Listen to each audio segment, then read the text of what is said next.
Hi. Hi, Katerina. Hi, Corrado. I hope I'm saying your name right. How do you pronounce your name? Let me know. Your name? Yeah, how do I say it right, your name? Corrado. Corrado. Yeah, it's fine. Like this is fine. Okay, perfect. How are you today?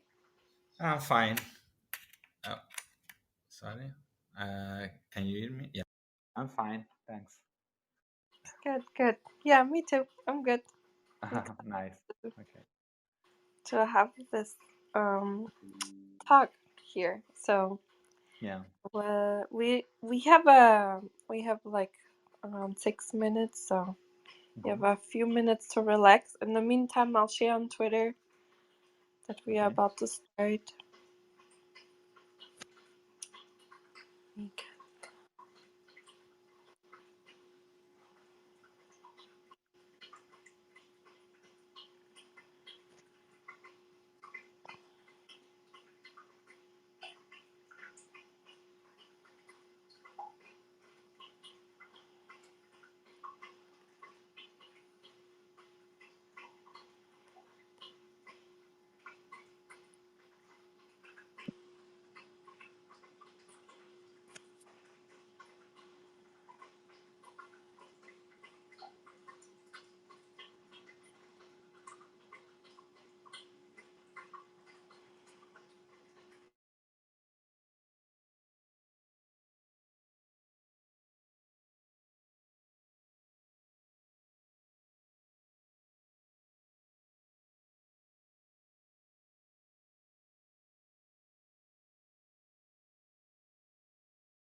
Hi everyone.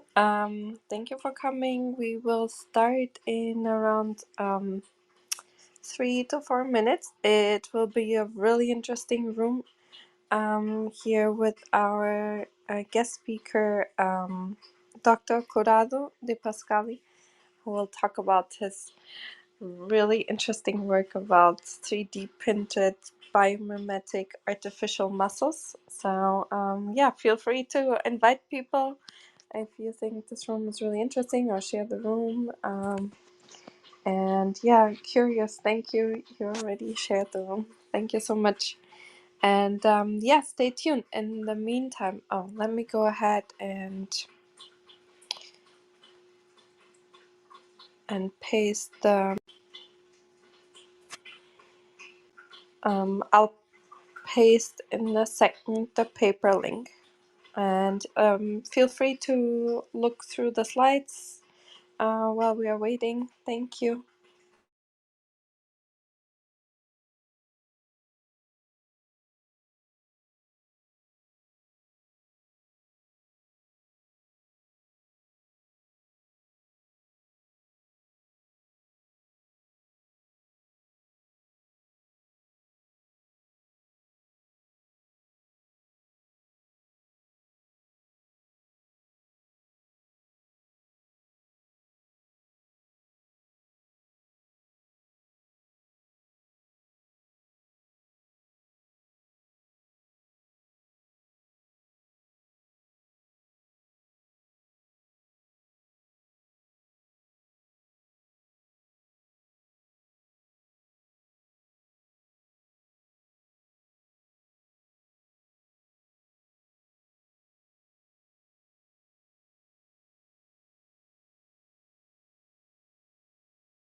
Everyone will start in around 2 minutes. Thank you for coming.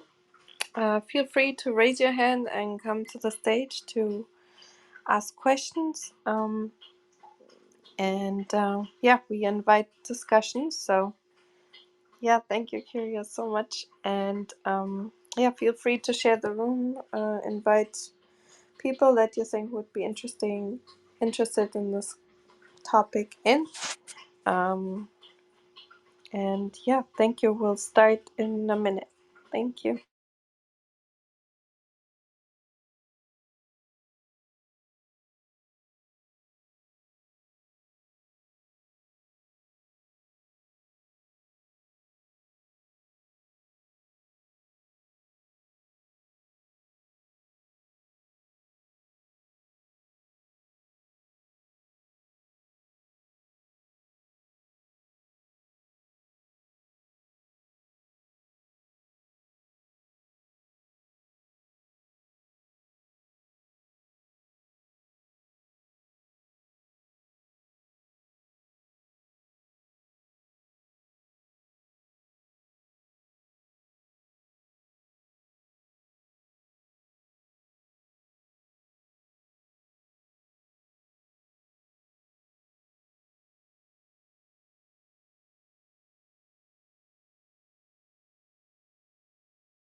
Sorry about that. My app just froze and I had to restart my app. I'm really sorry about that.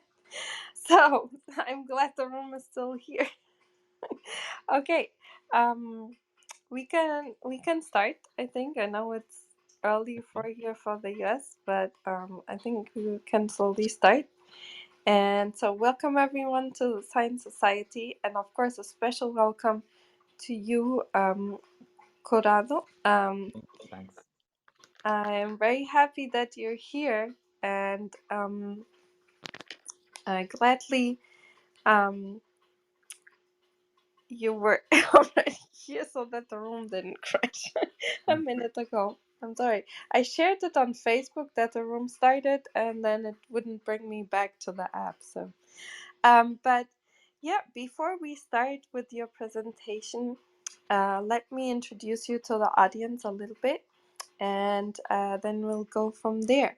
So, Corrado de Pascali did his master's at the University the Cattaneo in mechatronics and management, and he his PhD at the Scuola Superiore de Sant'Anna in biorobotics, and he's at the IIT in Italy, and we are really honored to have you here because you just published recently this amazing science paper. So congratulations. Yeah, thanks. That is so interesting. And before we start, we usually ask our guest speakers a couple of interview questions to get like the conversation started, if that's okay with you. Yeah, okay. So how did you discover that you would start your or choose a career in science, was that something you always wanted to do, to work in this type of field, or was it something that came later, maybe during your Uh, university, a great professor? okay. So let's say that both my parents were university professors in architecture, so a different field. Now they are retired, but let's say that, so since I was a kid, I was like passively introduced to research, but by just hearing my parents talking at home. So and but yeah, I was not sure after my graduation, after my master thesis, I was not sure to enroll in the PhD. So actually, even if I was really fascinated by robotics, I was more specialized in an industrial robotics and industrial automation. So I was hired. I didn't enroll in the PhD, and I was hired by one of a large company that is called Festo in Europe. It's one of the leaders in industrial automation, and they are particularly famous for pneumatics.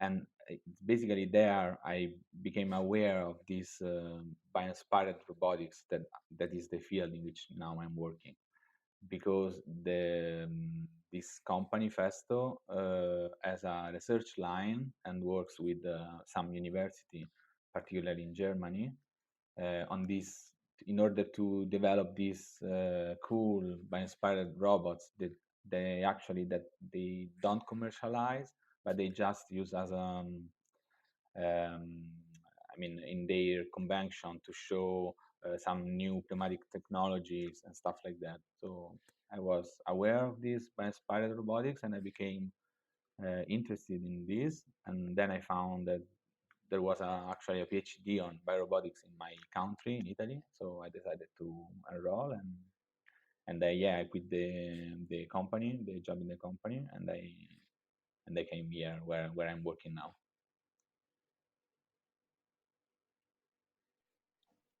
Yeah. Yeah, that's interesting. So, but you followed your passion basically. So I always find that that is very, that we are very lucky that we got to do this. So, yeah, Yeah. congratulations.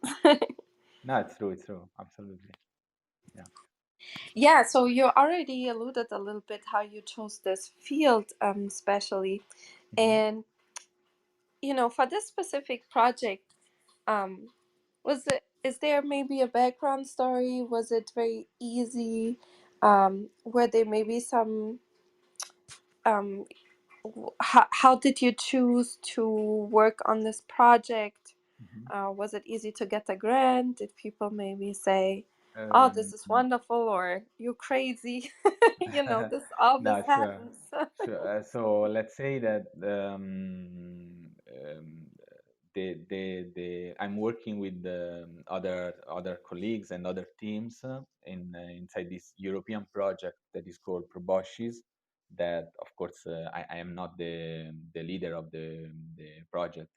That is led by a PI in another group of IIT, and inside this project, I am involved. I have the role to design the structure of this, because in the project, basically, we aim to develop a bio-inspired arm that is a robotic arm that is bio-inspired by the elephant trunk,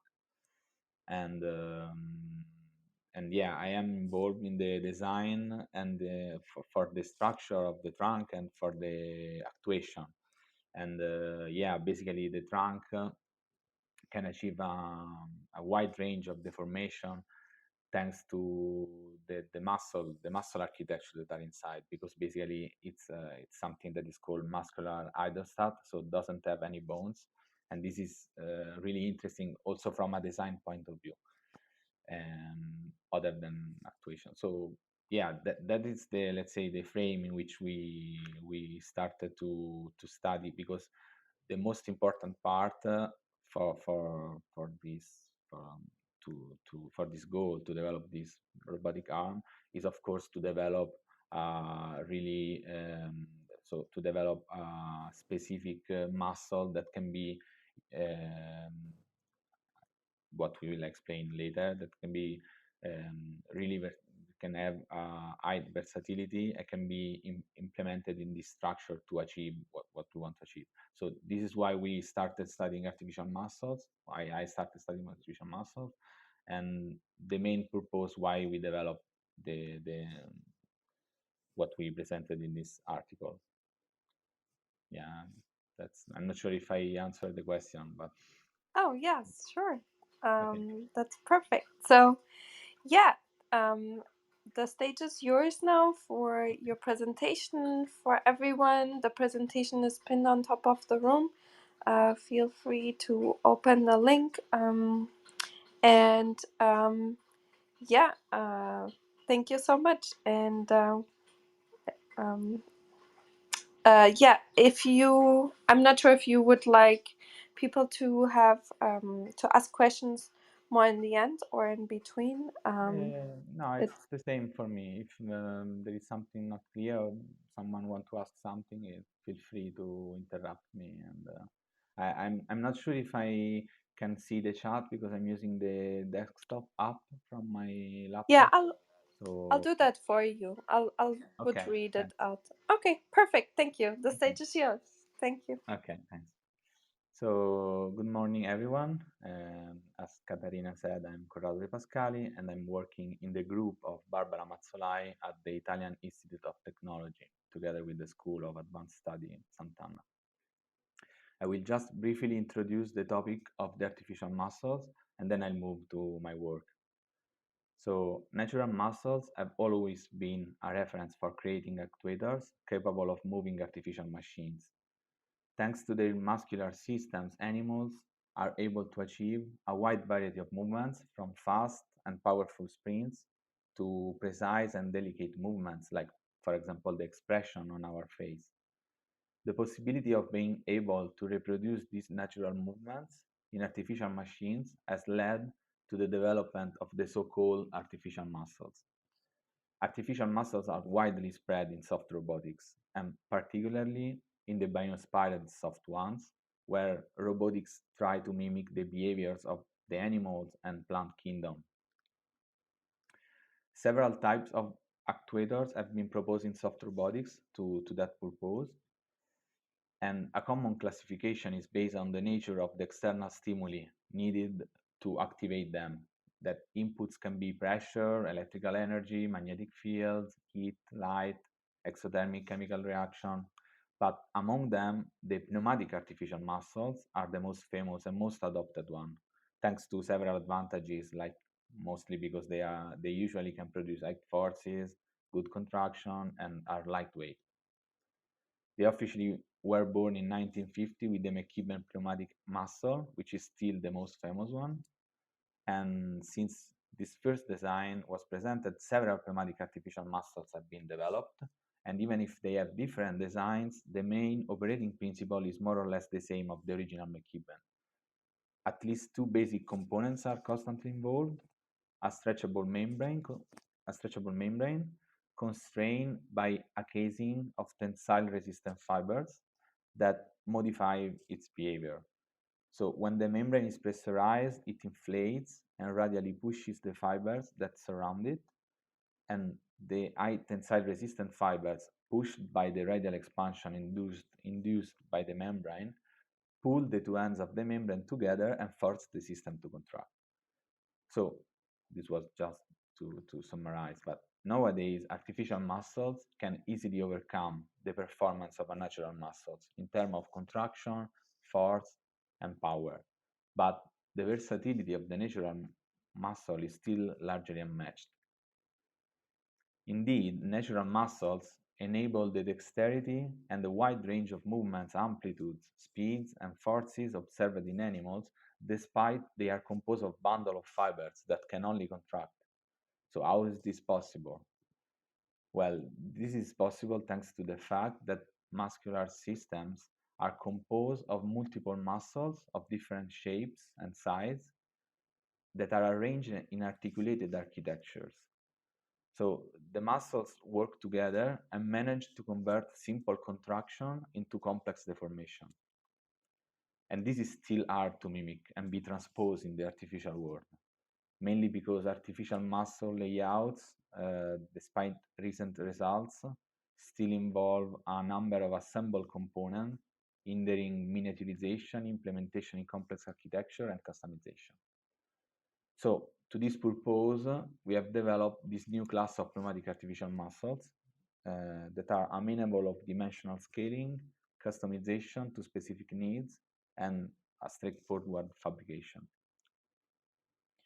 The idea came up to our mind from one of the traditional design that is a variant of the McKibben muscle that is named pleated pneumatic artificial muscle.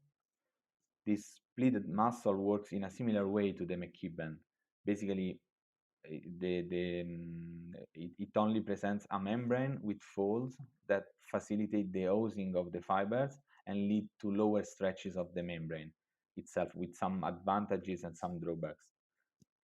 But so starting from this traditional design, we investigated how to simplify it, to make it easy to be fabricated, and to increase its customization options to enhance its versatility.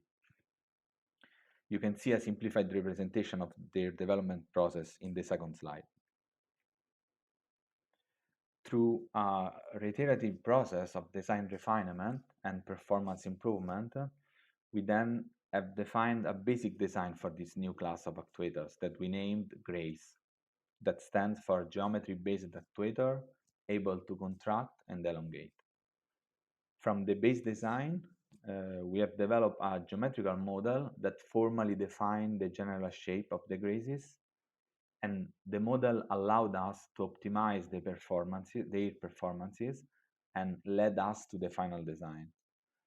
So the GRACEs are composed of just one monolithic element made of one material that is a membrane with an engineered shape. They don't need any tensile resistant components or end caps or any additional constraints, unlike traditional pneumatic artificial muscles. In the GRACE design, it is the membrane itself that, through a geometrical transformation, performs both the function of the tensile-resistant fibers and the stretchable membrane of the traditional pneumatic artificial muscles. The geometry of the membrane is the key of the working principle, since it inherently couples the radial deformation to the longitudinal one in the desired way. In the third slide, it is represented a scheme of their behavior. Basically, when the greases are pressurized, the pleats unfold and pull the two ends of the membrane closer, generating a longitudinal contraction. On the contrary, when they are depressurized, the pleats fold and push the ends away from each other, achieving a longitudinal extension. The pleats can also facilitate the passive extension when external forces are applied. Both the possibility to actively elongate and passively elongate that usually are not allowed in traditional pneumatic artificial muscles makes the GRACEs suitable for antagonistic operation, such as system composed by our biceps, triceps, and elbow. So the operating principle that mainly relies on the geometry of the membrane makes the GRACEs extremely versatile and allows their customization according to the specification requirements of the application in which they want to be involved.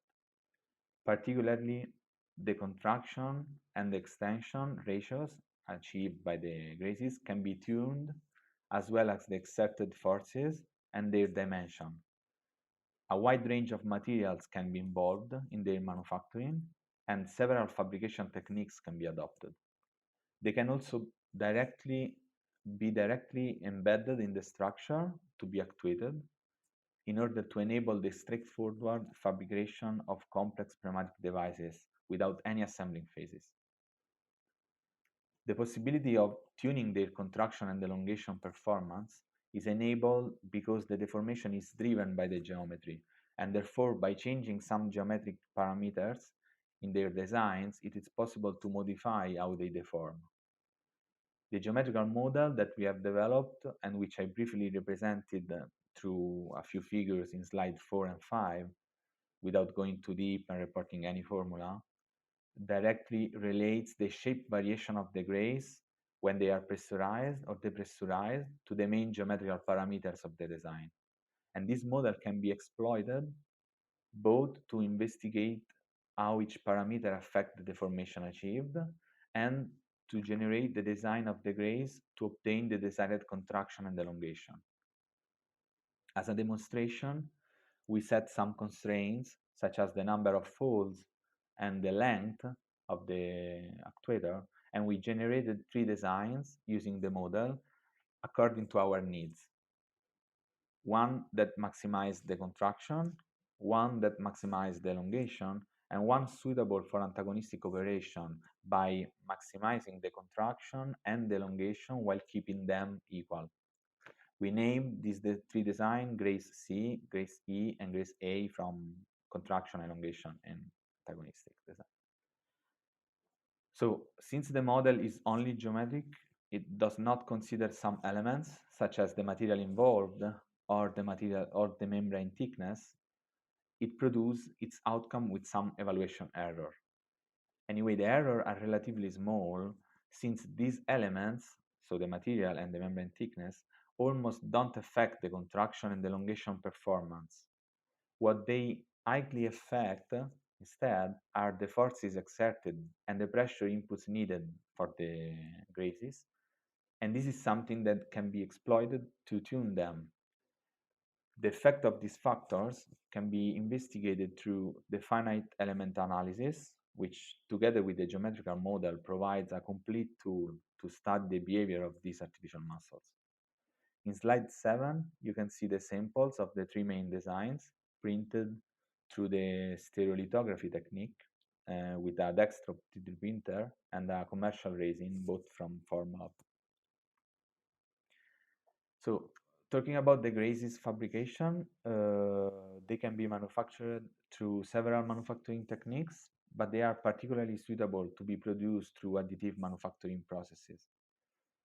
So being composed of a single element, they can be 3D printed in a single step without the need of manual assembly, and unlike other artificial muscles. And since the operating principle is based on their geometry and independent from the material, they can be fabricated with a wide range of material, even with low-cost desktop 3D printers and commercial material. Actually, every grace muscle and grace device we have tested so far in our lab was printed using low-cost desktop 3D printer and commercial material available to anyone. So, and this is one of the main reasons why we think that this class of artificial muscles could increase the democratization of pneumatic devices made with artificial muscles. After the fabrication of the samples of the 3 main designs, so the Grace C, Grace E, and Grace A, we proceeded to their characterization through isometric and isotonic tests that are also standard tests for natural muscles. In isotonic test, a load is applied and kept constant, while the muscle contraction is evaluated. In isometric tests, a stretch is applied and kept constant while evaluating the force exerted. To have a complete characterization, we have carried out this test for each of the 3 main designs with various loads and stretches, and both for contraction and elongation. In slide 9, as examples, are reported the results from the isotonic test with no load applied, also called free contraction, and the isometric test with no stretch applied, also known as blocking force, only for the Grace C. There are also 2 figures that summarize the results from all the tests on all the designs on the right side of the slide.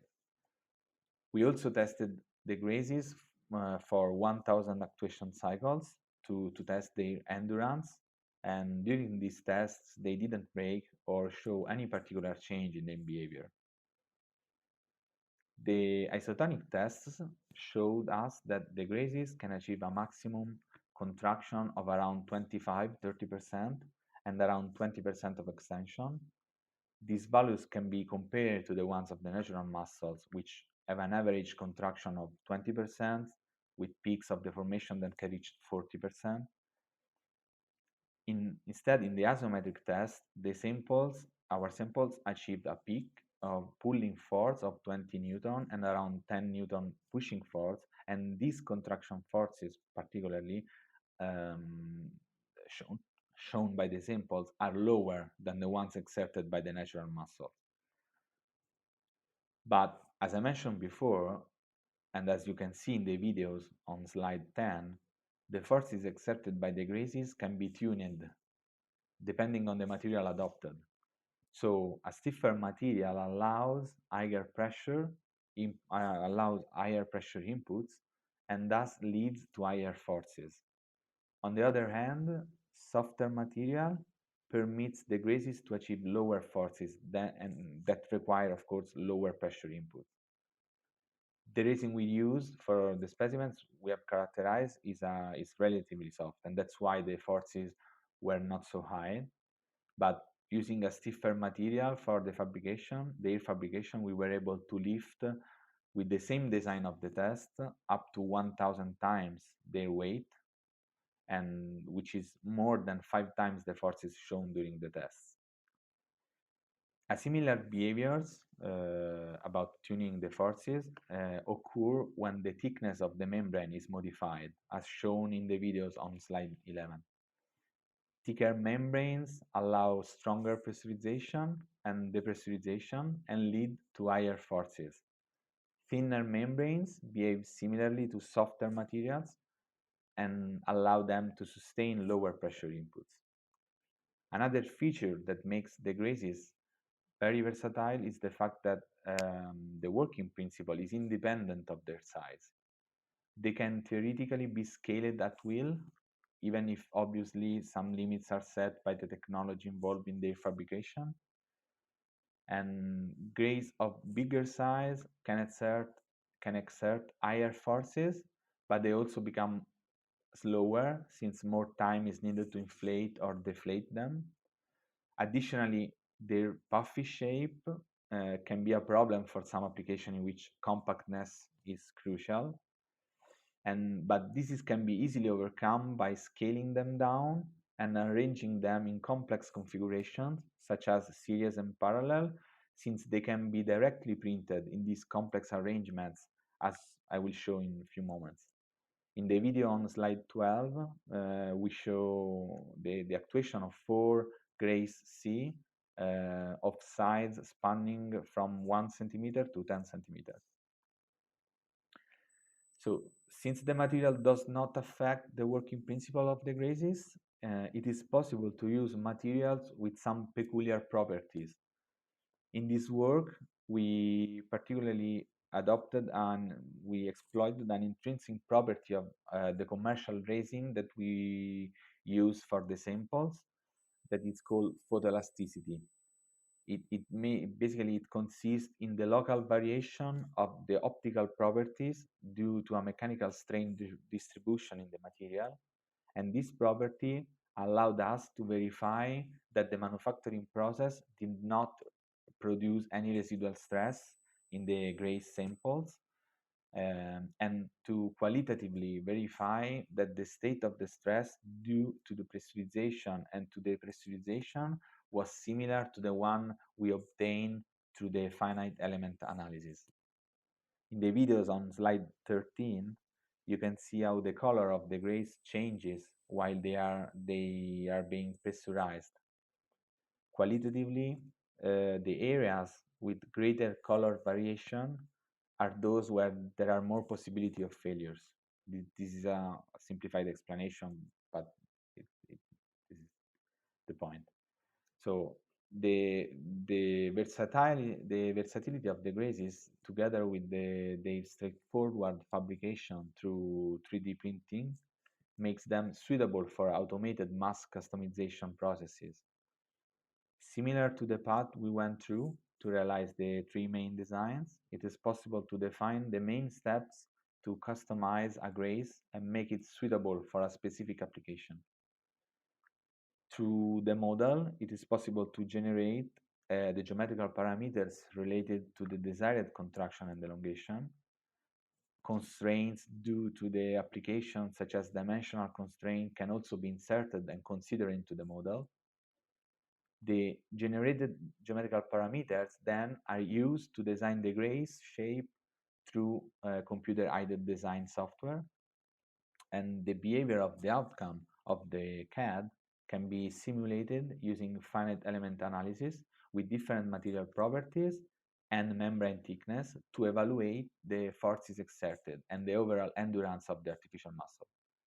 Once the final design and the range of material stiffness are defined, it is possible to choose among the different additive manufacturing techniques and materials suitable for the specific grace. Similar process could be also directly applied to devices embedded with these kinds of artificial muscles.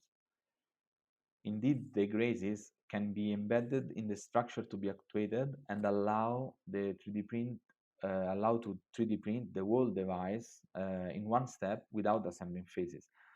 This greatly reduce the production times and open up new possibilities for making pneumatic devices.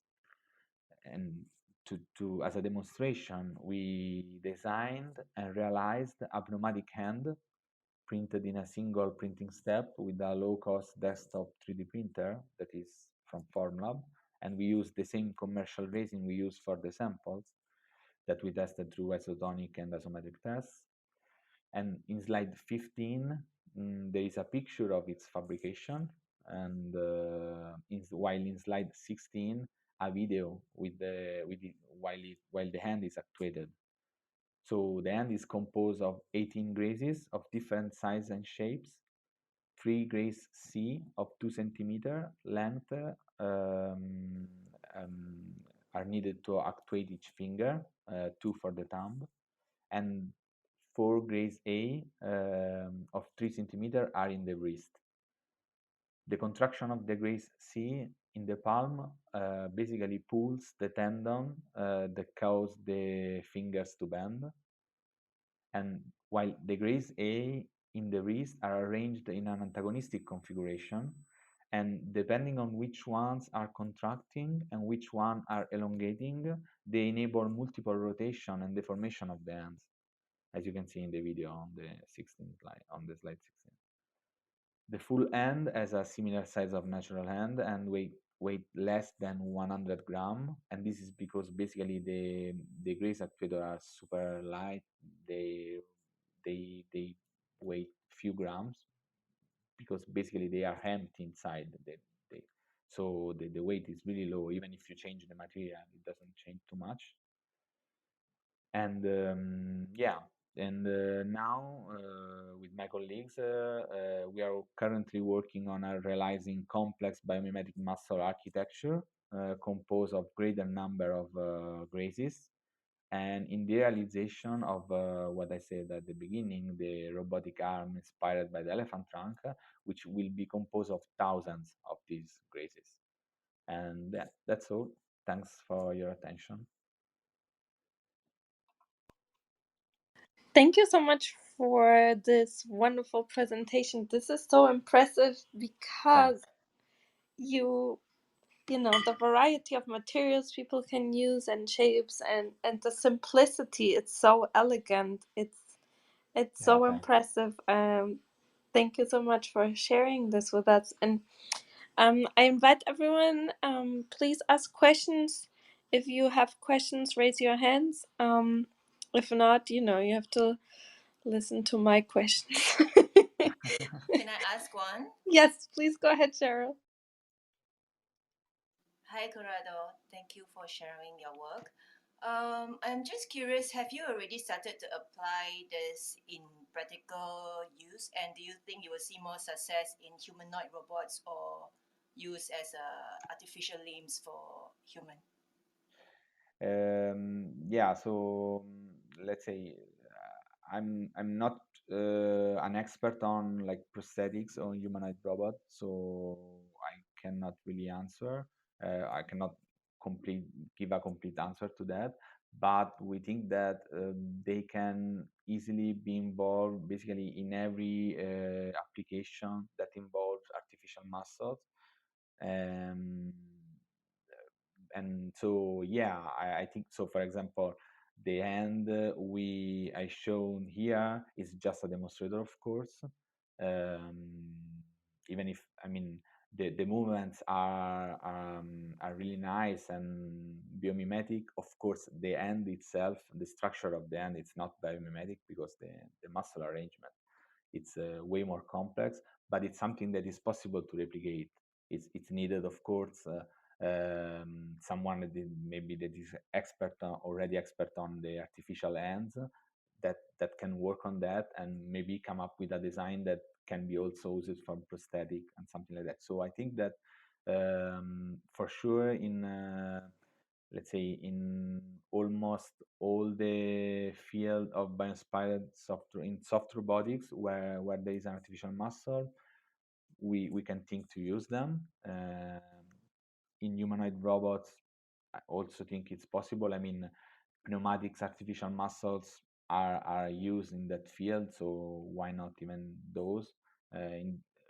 We think that since the let's say the performances of the grids are more or less the same of the state of the art of other pneumatic artificial muscles, they can be used, but additionally they have this kind of enhanced versatility because they have this simply design. You can print with wide range of material, whatever, all the stuff I said.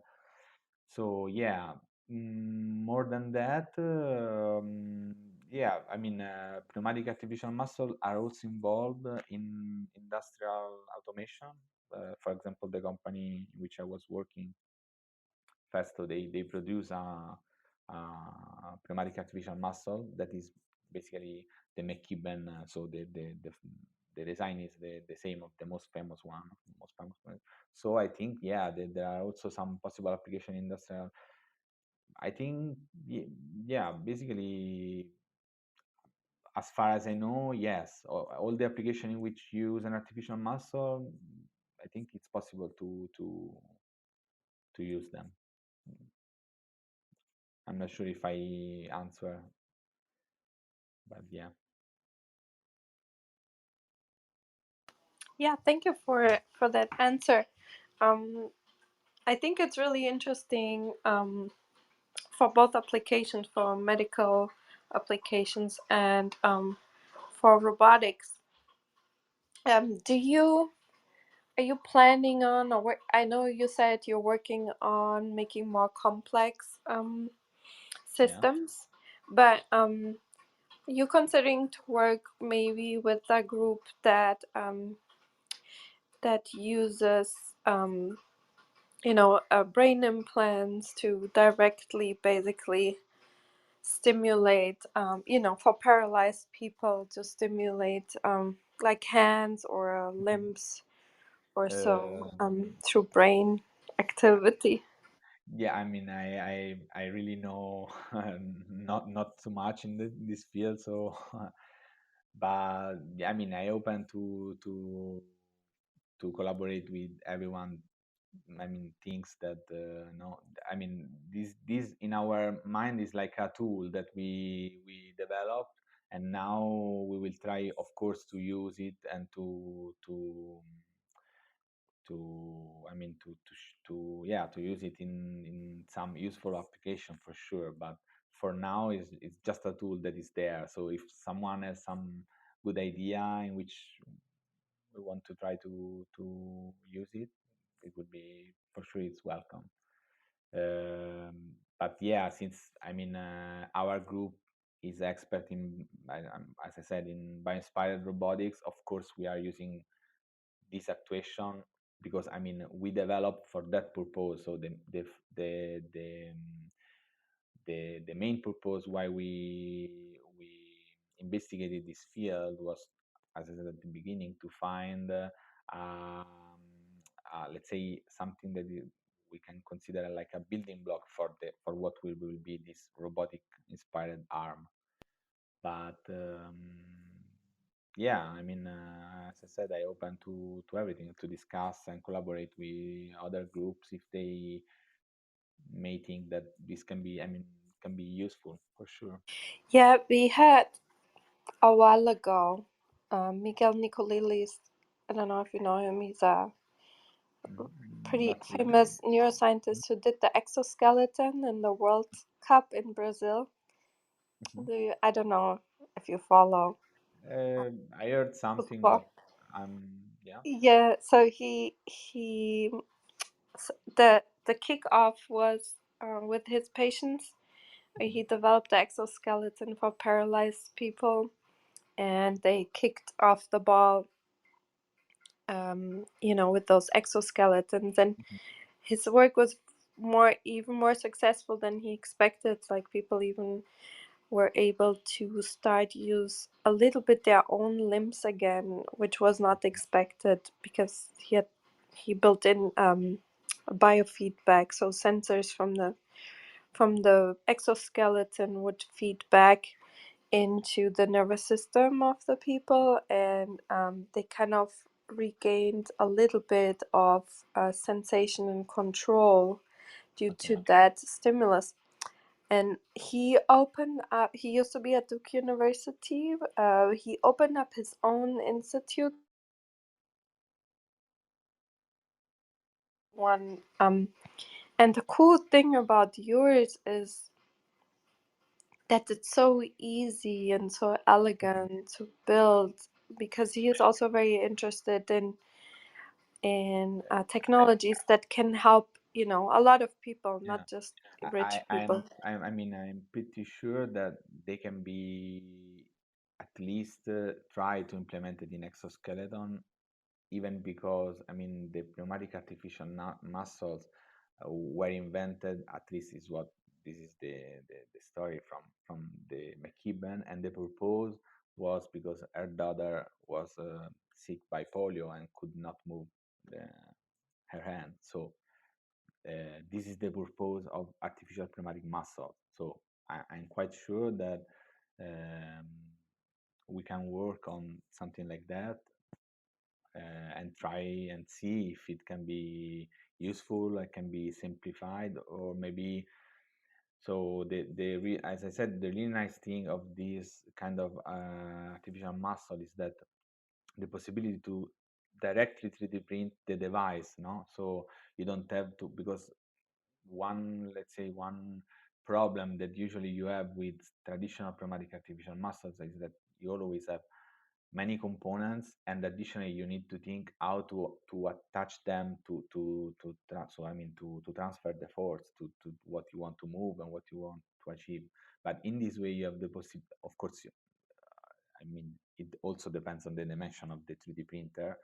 In our case, for example, the end we 3D printed was occupied because we have only small 3D printer in my lab, and the end occupied all the workspace of the 3D printer. But of course, if you have a larger 3D printer, you can directly 3D print whatever, almost not of course not really whatever you want, but you can think of to build bigger stuff, and the artificial muscle will be directly there, already attached to whatever you want to move. So I think that yeah, exoskeleton for sure is a possibility to be explored. Yeah, that's exciting. If you would like, I can try to. Miguel is quite busy, but maybe I can make a connection email, because I Yeah, think he would be really excited. Maybe he already knows and would reach out yeah, to I will be excited to work. I mean, in such you. Yeah. a because I mean. You start feel that I mean it also make technology useful, right? And not only to make it outside of just research and find a way to make it useful. It would be yeah, it would be really interesting for sure. Um, yeah, and as I said, I think this holds a lot of potential for people. Based on his research, other people started to do research in that direction, like how much those kind of exoskeleton or artificial hands and so devices could help people to regain like mobility after severe trauma and so on. Hmm. And it's showing more and more mm, promising results. So I think your technology could be really great for people that are like in general, that are paralyzed or lost mobility due to whatever it is, a disease or trauma. I think it will be, because I would believe, and I don't have a study now in front of me, but I would believe the more a hand, like human hand, like it actually is, the more probably helpful such artificial, hands and so on Mhm. would be, because um, yeah, if it's more like a human type of um, movement, more precise movement, I think the more helpful it will be. Also, since you can use almost any material, you can also adapt it to the specific person. Let's say Mhm. they need an artificial muscle in the leg. If they have allergy to something, you can just print it out in with a Yeah. different material. So If it's a printable material, yes, basically you can. So something I said during the presentation, but maybe I didn't explain well, is that we we didn't explore, we didn't investigate really the material and the technology, the manufacturing technology, because basically we just use. We have like three, uh, three, four 3D printers in our lab with two different technologies that are basically the FDM. So yeah, fusion. No, I don't remember the acronym, but FDM and SLA. That is stereolithography. The one I said, the one which we use to print the end and basically we just use those two manufacturing techniques with the commercial materials available for the printer we had at our lab that are, as I said, low desktop 3D printer. So so yeah, the material, as I said, and almost any material can be used, and but it's something that really we believe that it's something that should be explored for sure better. Maybe we will do, maybe someone, I don't know, some material engineers or can work on that also. But yeah, and additionally, as I said, you can also exploit the material property we did for the photoelectricity, that in our case was more or less related to some verification of failure and stuff like that. But if a material has some property that you want to try to exploit in the artificial muscle, I don't know, for sensorization, or because we are also working on the sensorization of this, um, yeah, you can do. So yeah, the material and technology to be used are something also that should be explored, because we just use commercial one. oh, so you mentioned sensorization. So Yeah. you adding sensors to get. Yes. Oh, so We are the type of one. feedback. Yes, Okay. one of my colleagues is working on that. So I want to spoiler to say something, because the work is not really. The article will be out. I don't know when, but he's working on that. And yeah, he explored different way to sensorize them with different kind of technology. But yeah, he found that using wave light will be easy to do and will be really suitable for this technology. So yeah, the sensorization will be like proprioception, right? So in order to have to know how, when it's contracting, how much is contracting, and stuff like that. And is also work on to have to sensorize the force achieved. So the proprioception is the main work in order to know the position, so the formation, the contraction and extension, but also is wondering to how to sensorize it in order to know the forces exerted by That is really exciting. So we have to really together write Miguel Nicolelis for application because, that's the important part to have Mhm. that the body has all this information as a Yeah. feedback, which will make it way more successful and helpful for people. So that's really exciting. And also for people that have these brain implants, I had a guest speaker here a couple of months ago who used this brain implants to communicate with computers, so BCI, and the BCI he developed for ALS patient is that it can read basically what the person wants to say, and like spit out language. But ALS patients also need to move, and they Mhm. the neurons start dying, and the peripheral neurons start dying. So I think this is also really interesting because you can give an input from this sensory information from the artificial muscles directly into the brain, and it doesn't have to be a tactile pulse. It can be light, because Okay. Miguel Nicolelis did the experiment with mice, but if our mice neurons can do it, our neurons can do it because they are more complex and have higher computing power. Um, so what he did was he added uh, like deep red light, like infrared light sensors that mice cannot. They don't have any receptors for that, and he directly feeded the input to cortical neurons that are usually sensing tactile information, the whiskers, and these cortical neurons from the mice could compute both at the same time and behave accordingly to that input. So they could compute the tactile information from the whiskers and also distinguish at the same time information from this infrared light.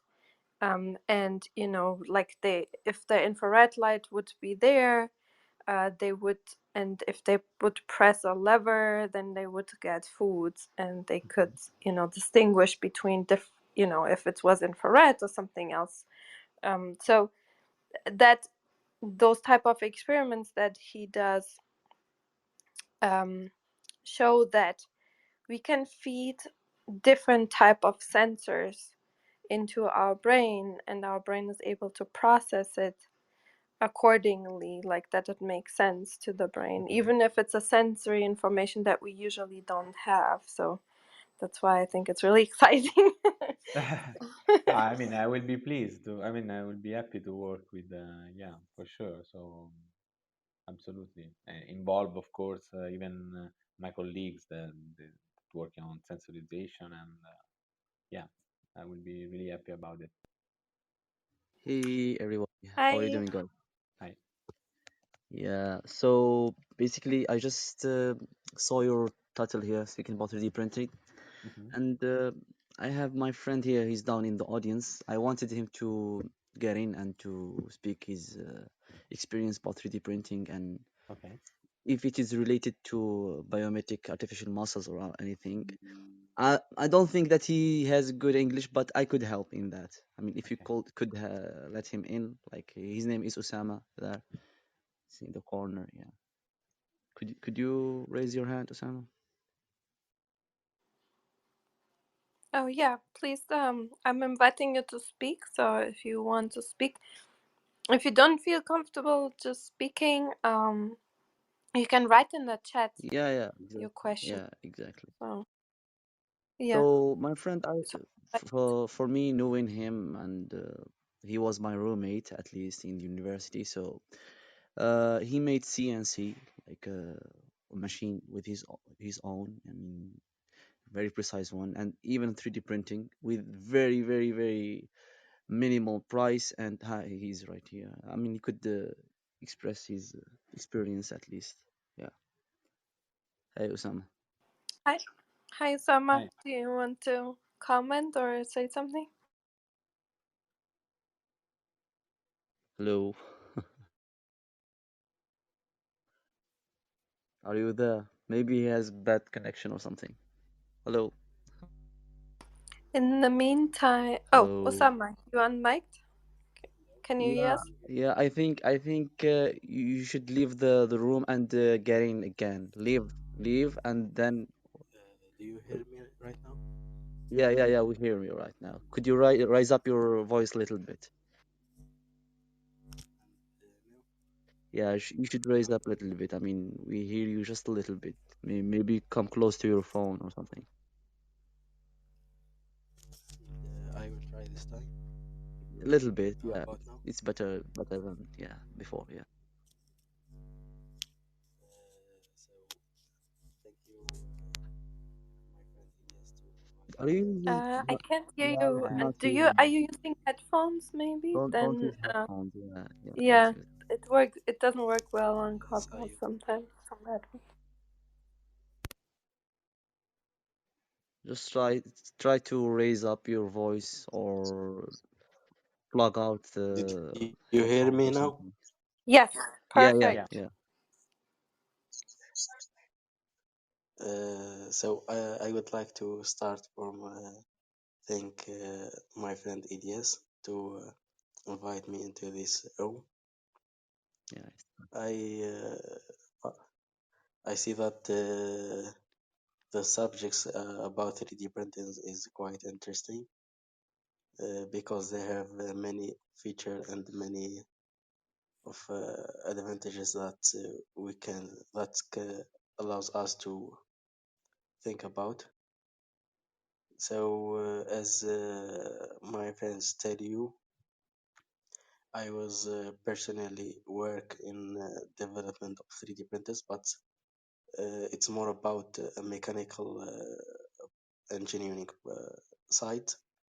So I would like to uh, be a part of this team. Yeah, thank you. Maybe reach So out to. Oh, if you have any question, just in especially a practical question about how uh, difficult to work with 3D printers and difficult to or how much take uh, maybe time or uh, time consuming or something like I got a how question. I the got a question after you rigidity finish, of Osama. the piece Yeah. I think that we have a we question for work you. Maybe about 3D on. printing. Yeah. um, I think Osama. that Think, I have a lot of experience about that. okay. Do you Thank have you. a question Yes, that's related to the talk right now? You can reach yes, out to me, and then I can maybe we yes. we Okay. we can talk offline about you know, your interest to you know, to collaborate. We can talk offline about that. But if you don't have a question right now, just reach out to me, and then we can talk about collaborations in the back channel. Thank you. Yeah. Lamar, you have a Mhm. question? Yes. Yes, My sure. question. We can. Yes, please go. Yes. Uh, yes. My question was. I think this is a very important um breakthrough with this instrument with the muscle um artificial muscle. I think um um because um I'm a chemical engineering major, but I think that in the biochemical chemistry or um major or even I'm biomedical, my fault, biomedical engineering, I think that this can go even farther by grafting on top of your instrument and actually um conforming to the structure and and kind of like mimicking and making it like an artificial um but also a, like part of the person's body as well. I think it's really a great idea what you have made, because I think when people who have torn meniscus or torn ACLs, you know, or who had multiple MCL tears, this can be a option of where they could have full function again in their in their extremities. Um, and I land there. Congratulations to you with Thanks. starting, something that's really, out of the box. And, I wish you the Thanks. best on going forward. Have a Thanks. nice day. Thanks. I have a question for Corrado, I guess. Yeah. So the question would be, what type of filament that you are using to create those kind of actuators, like those Uh, muscles? Yeah, so for the FDM, so you can see, I don't know if you can see the presentation in the slide 8. There are some of them with 3D printed, and the one you can see in the first picture, let's say on the right, printed with FDM, and the filament are almost always TPU, but from soft TPU, let's say sure hardness around 60, 70 for the white ones, to harder TPU up to 90 A sure hardness, that are the blue one, while like green, black are all among those. So green I think is 92 TPU, sure hardness TPU. Black it's something around 80. I don't remember. I think that the name are kind of like FlexiFeel or something like that. They have this commercial name, so I'm not sure. I don't really remember all the names, but the property, they usually are defined by the show hardness, by the company that sell this filament, at least here. So yeah. So for the FDM, these materials, we tried basically because there is the one that was available for us to buy and try.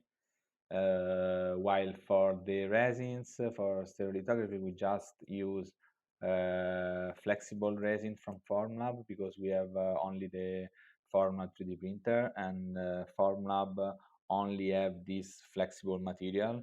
Basically, Formlab has only two soft material for stereolithography. One is really soft, and it's really hard to print with it. So we use the other, but we didn't try anything else because they don't have any other soft material. So because basically in stereolithography, soft material not really commercialized, because they you in 3D printing this stuff use. I mean, in with Yeah, stereolithography yeah. use So much. the study to use those for the FDM, or I mean those type of filament, I think it's probably based on the flexibility constant. I mean, if they could stay flexible for long duration, because this is what we want to act like a muscle. I mean, at least. I mean, for parameters, do you take into account some kind of properties needed to Uh, simulate muscle? so the material shouldn't be too soft. I don't know if you have any knowledge about like soft material like that are used in molding, like dragon skin or really soft elastomers. Because if it's too soft, you can use it, but let's say you will reduce a lot the contraction of these muscles, but you will increase the elongation. So it will start become something that still can work, but it work mostly on elongation. So it's needed, let's say, a material that is so the material is the range of material is wide, so you can use lots of material, but of course they should be in a certain range. So for example, you cannot use PLA with FDM to 3D print this, because it will be too rigid, so and you cannot pressurize. So it should be always something like flexible, so that because it's needed that the pleats folds and unfolds. That so for FDM, TPU is the standard one, but there are lots of TPU, or even so. Yeah, that's the so yeah, you let's say all the range that goes from soft to almost rigid. So if the material is rigid, it doesn't work. If the material is super soft, also it doesn't work. But if you go in between with some material that is soft, then you can go whatever. So for example, the TPU 98A shear hardness, the blue one that you can see in the slide, is, I mean, if you touch it, it's super rigid. It's the one that can raise up 1,000 times its weight. And but it's even if it's TPU, it's really, I mean, it's really rigid. But of course, it's not like rigid like PLA. Yeah, please go ahead. Thank you. Thank No, you. no, that's I think, yeah. Thank you. Yeah. What a wonderful research. What a wonderful story. Thank you for your Thanks. beautiful Thanks. presentation. Two questions, one on the funny hand and one serious question. The funny question is, are you looking to create cyborgs that are superhuman with this indestructible, super strong, super tensible, and wonderful mechanism? And number two is a more serious question. You live big. How big are your dreams? Where do you want to go with this beautiful, not even Uh, invention, but this mind-shifting, paradoxical, beautiful change? Yeah, thanks for, yeah. So basically, my team is working bioinspired soft robotics. So let's say robotics that try to mimic, let's say, the animal kingdom and the plant kingdom. Of course, I'm more involved in mimicking the animal kingdom, and I'm working in this European project that is called Proboscis, in which we are trying to develop in this robotic arm that is bioinspired by the elephant trunk. So, and this is the frame in which we develop this artificial muscle. So we aim to, since I mean we thought that the first building block for this elephant trunk robotic arm was to decide which artificial muscle to choose, and because actually it's the most important building block even in the natural elephant trunk, the muscle. So we studied the state of the art of artificial muscles, and we thought that even if their performance were really good of the state of the art artificial muscle, especially for the pneumatic ones, they were not, as I said, these were like versatile enough for our purpose, because the elephant trunk needs like thousands and thousands of muscles. So, for example, if you cannot 3D print it, if you cannot like 3D print the structure with the artificial muscles embedded inside, then you have to manually fabricate each muscle and assemble together. And you can imagine for thousands of muscles, it's something that it's impossible. It cannot be done. Additionally, there are lots of complications when you assemble especially pneumatic muscles, because they require like sealing, because I mean when you assemble stuff you are always, I mean, you are sure that some airs will try to go out, so you have to seal. Instead, in this way you just 3D print the structure, and if the structure doesn't have any failure, it actually doesn't have any leakage, it doesn't lose air, so you don't need sealing. You need sealing only when you attach the pipe. For my, let's say, my dreams of use this stuff, I'm actually a bit constrained by the 3D printer we have in our lab, because as I said, they are quite small. So for example, the end that I showed in the last slide was like that, of course, because we thought a lot about that, how to achieve all the different motion and stuff like that. But we started with the constraints of the workspace of the 3D printer, that actually is pretty small. It's only like 20 centimeter for times 15 and 15, something like that. So it's not quite big. the bigger the 3D printer, the bigger you can try to print the, I mean, the biggest stuff you can print. So you can, I don't know, just looking at the end, at that demonstrator, I could, for example, I could add something also after the wrist, maybe some parts of the arm or something like that. So for sure it will be super cool to try to print big stuff, and it's something that anyway we will do for the by-inspired robotic arm, and actually because it will be composed. Actually, I already realized the first prototype that is in my lab, that is composed of over 500 of these pieces, and it's quite big. But I couldn't print in one step because my printer, the printer we have, is small, and so I printed, let's say, with let's say in group of muscles. Each group of muscle were printed in one step, and the size were almost uh,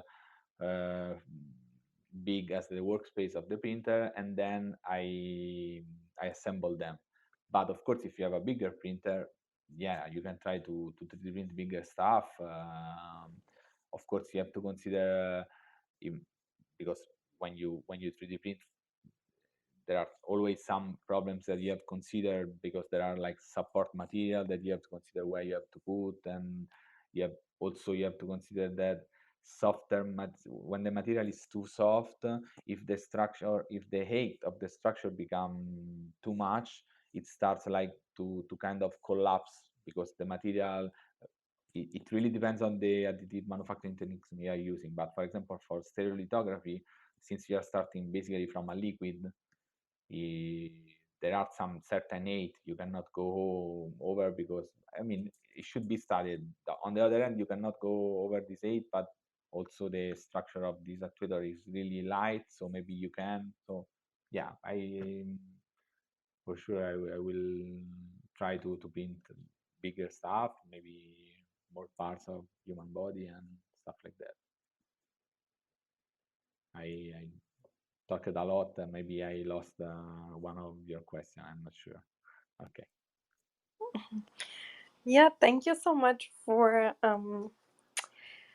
this description, for answering all of our questions, and for this work, and that you shared it here with us today, and you took time, to share your knowledge with us. It's a really exciting work, and I think, we wish you all the funding so you get a Thanks. lot of them, because I think it will be really important for our future. And if it's okay with you, I'll write an email to you and Miguel, and let's see.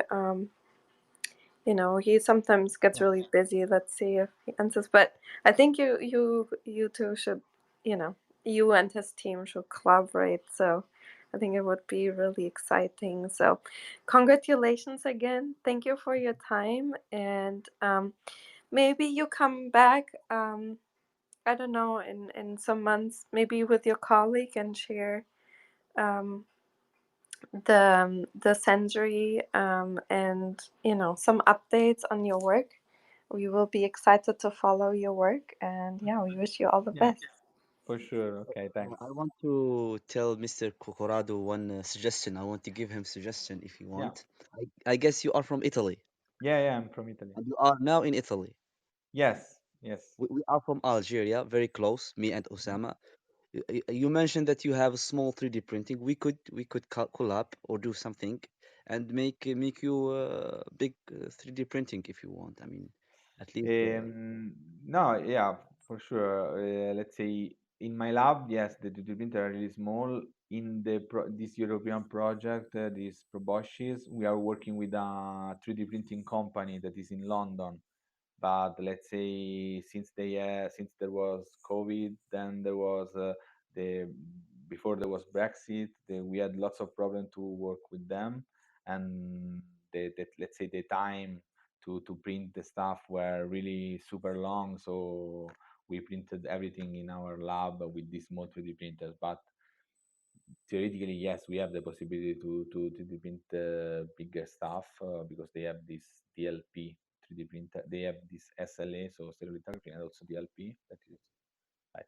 But yeah, I mean, if you want, you can Yeah, write me a yeah, yeah. mail. We And could I don't we know. could speak about that offline Yeah, or something. yeah. Yeah. I guess that in the first slide of the presentation there is my email, or maybe yes, there is my email. Also the email of my PI, the Barbara Mazzolai. So yeah, Okay, okay, okay, okay. Thank you for you can write. presentation. It was Yeah, very, you're welcome. very important subject. Thanks. I know Abyss, our friend, just joined, but we were about to close the room. Do you have a last question, Abyss, that you wanted to get in? Please go ahead.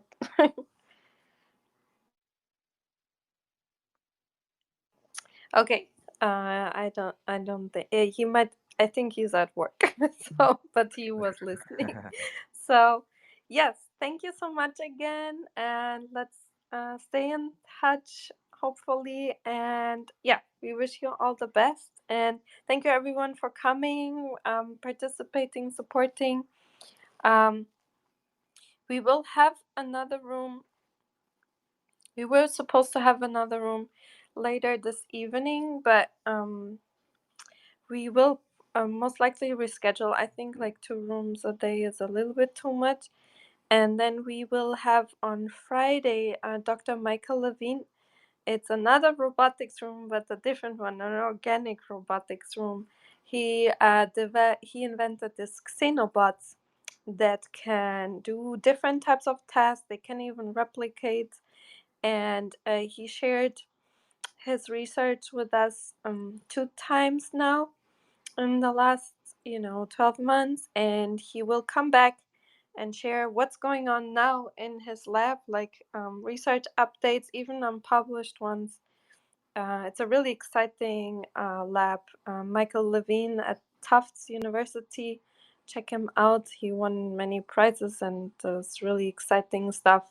Also works on consciousness related to this organic robotics. So, and he will talk about that also on Friday. So thank you everyone for coming. Thank you, Corrado. I hope you come Thanks. back and Sure. enjoy the rest of your day. Thank you. Thanks. Bye. Bye, everyone. Close the room in 3, 2, 1. Bye, everyone.